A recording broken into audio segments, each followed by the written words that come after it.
Well, a very good morning, good evening, and good afternoon, ladies, gentlemen, boys and girls. It is another day, another opportunity here on the Life Signatures Radio to do what we do, what we've been called to do, and that is to inspire, hope, and enrich lives worldwide. That's my vision.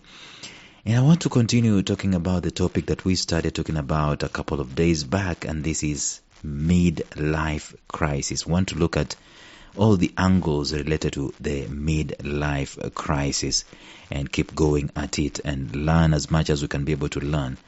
If these episodes are making sense to you, I'm going to continue asking that you share it with as many people as you can. And if you wanted to give back, please do give back to us using the link that has been shared in the show notes. This podcast is daily and it's about purpose, productivity, and resilience. So I want to continue discussing what we already started discussing in the episode 2 days back. What are the signs of a midlife crisis? Stay tuned.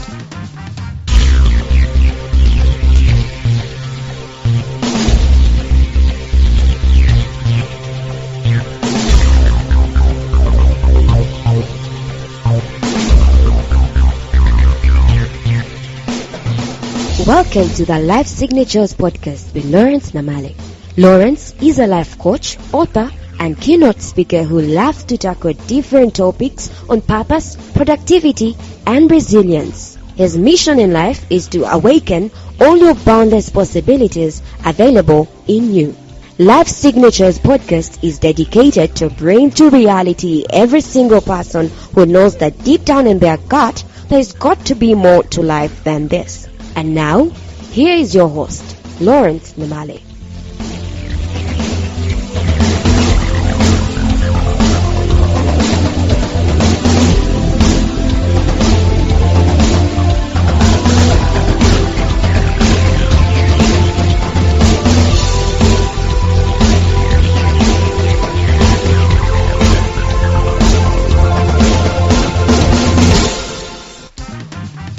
A midlife crisis is an existential reevaluation of our lives. It's kind of like some kind of turmoil that we go through, an emotional turmoil that we go through, trying to figure out, is this it in life?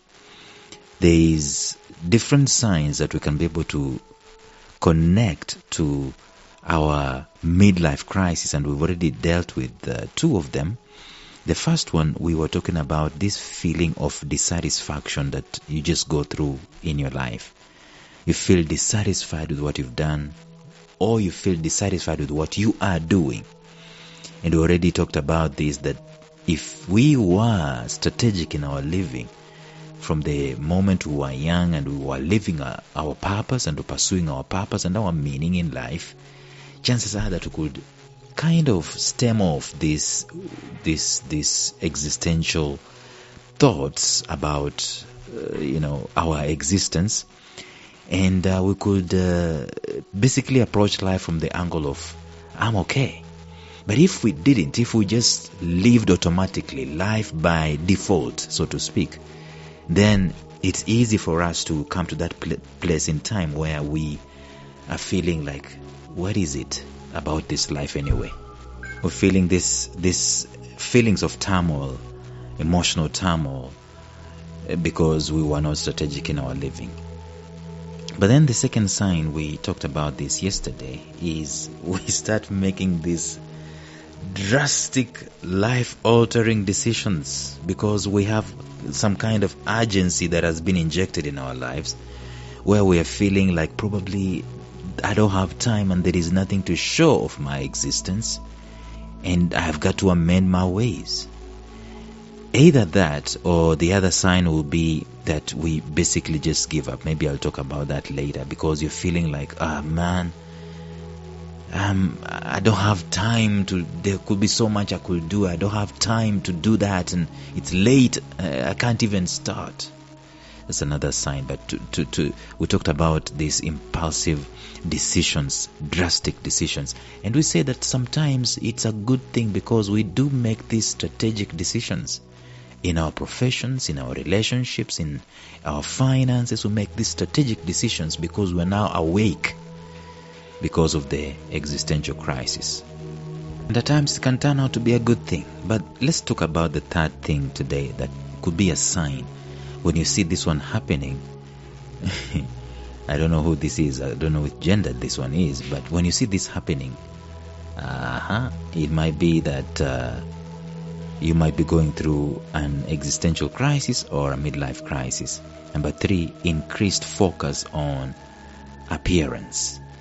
Now, this has got to do with our physical appearance.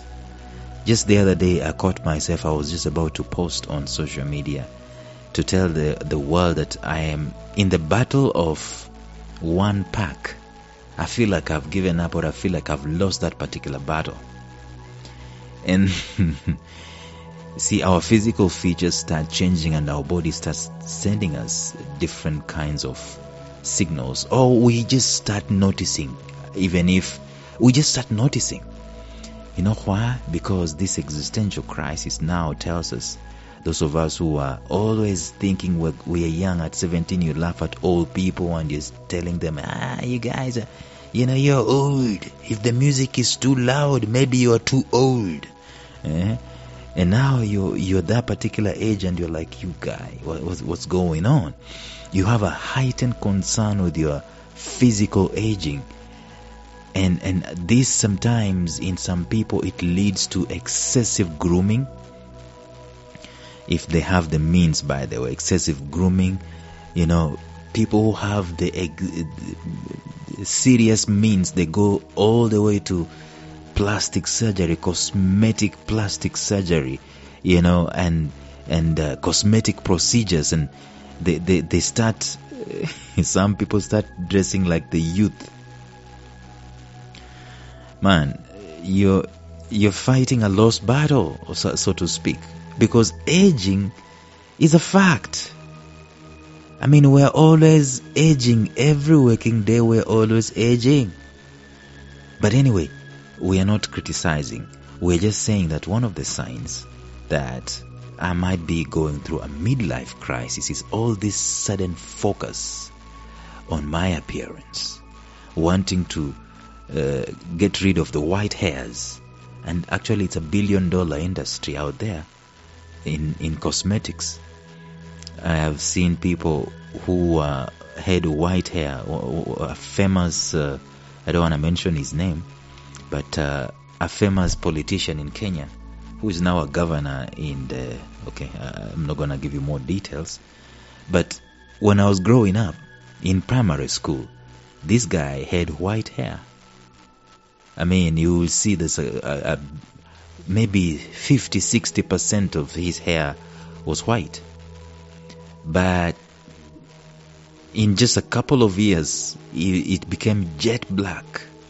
And one of my friends, family friends actually, who was working at the parliament in Kenya, he was hinting to the fact that this gentleman dyed his hair, But these are some of the signs of a midlife crisis.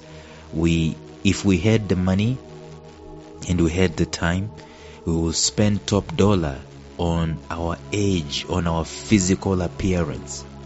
Not looking nice and sharp and all that, no, but looking young and fighting age with all the guts, with all the strength, with all the effort that we can muster. We're trying to, inoculate ourselves from the bag of age. It could be a sign that you are experiencing a midlife crisis. You don't want to accept the fact that you're aging, and so you want to remain young. You want to remain, It's like I had a radio show host several years back making fun of a certain musician who was 40 plus and maybe 50, I think, and he was singing songs about people in the club and all that stuff. And so when the song ended, he started mimicking him. Actually, it was R. Kelly. Started mimicking R. Kelly, and then he just commented in passing saying, "This is a 50-year-old. Was it 40 or 50? This is a 50-year-old singing songs like he's 17." It's a midlife crisis. And that's one of the signs. It can tell you that you are experiencing this, and probably you need to be aware that this is what's going on in my life at this moment in time. Now, having said that, there isn't anything wrong, by the way. There isn't anything wrong with dyeing your hair, which was white, making it black. There isn't anything wrong with wanting to appear and look young and so on. There isn't anything wrong. The only thing I can say is that you cannot make these cosmetic changes on your age. I think you should make this gut, and I'm talking about biology, the gut changes. How you eat, what you drink, what you consume, how you sleep, your physical exercises. Those are the things you need to focus on, and not just putting makeup, which of course has its place and so on, if you're facing a midlife crisis, because at the end of the day, you cannot fight this. I think the more chemicals that we use, the worse the situation is.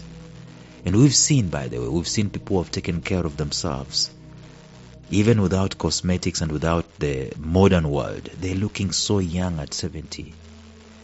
Japanese people looking so young, living all the way to 100 years, because they lived their lives well. They took care of their lives well. If you read the book called Ikigai, it will give you a hint of exactly what these people are doing. But that's the third sign that you are facing a midlife crisis. Well, we're going to continue talking about this in the episode tomorrow, but until then, bye.